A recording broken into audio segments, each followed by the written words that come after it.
Right, it's finished here at Fetcham Grove. Leatherhead 1, Dorking Wanderers 4 in the Advertiser Trophy. Marc, let's get your thoughts on that now that this game is finished.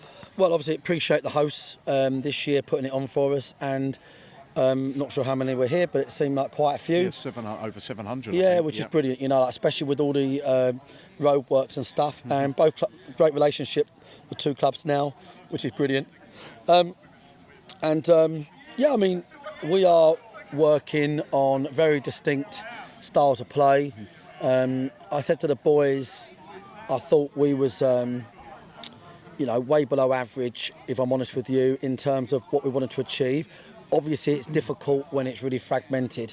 You know, Leatherhead are playing us. It could be the other way around one day, and they are 3 step levels below us, and we are doing essentially 3 days a week.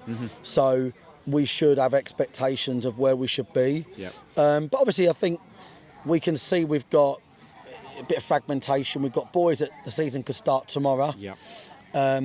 We've got boys that are treading water because they've barely done a thing. Yep. And we saw lots of those today. Yep. But there was lots of great stuff as well, wasn't there? You know, we played some great football. I thought across the 90 we could have scored several goals. Briggs has got a great goal, scored a couple of great team goals. Alfie's come back looking nearer to where he wants to be. And with 4 weeks to go, that's a great sign. So we've got loads to work on, but we have got a lot to work on, and I've made that quite clear, and to the management team as well.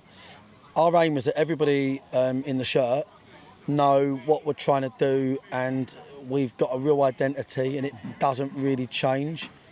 So I'm probably more critiquing that than the average bystander who probably thinks we played great football and could have scored more goals. But there should be a gulf between these two teams. There should be a gulf between these two teams because of the status in leagues. And this is the competition that's been going for many, many years, and no doubt there'll be a year when Dorking Wanderers get beat 7-1, because that's how the decades change it. So this should have been the result today, and it was. I mean, obviously, what you're talking about there, that's the standards that you demand anyway, isn't it, as a manager and somebody that's in the position that you are with the club. In terms of injuries and kind of players coming through unscathed, are you happy as we stand there now talking about that? Yeah, seems to be good at the moment. Yeah. There was 5 boys today that hadn't kicked the ball, the household names. Briggsy, Seb, Cooley, all coming back in. Great to see Reece out there. You would have seen just a few little things. He's got a real eye for goal, great movement. Yeah. He's not kicked the ball in a long time either, so he done a little 22-minute cameo. Yeah, so we're staying injury-free, which is great. I mean, credit to the Pool and Leatherhead, because these big pitches with loads of grass on them make a big difference to players this time of year. So so far all good, and we just need to instill standards, because there can't be any concessions this year. And after the Red Hill game, we will sort of filter out, where we are, and start to really focus on the same 14 lads. Okay. And that might mean some boys take longer to come to the fray. Dan Gallagher's Pipers, that they need longer. We're not going to be able to get them the amount of minutes that they need. So, but because we've got the extra day out training, we can build that into training now. So with training matches. So so I think it was a good exercise, and I really appreciate the Dorking fans that made their way over, and of course the Leatherhead Army.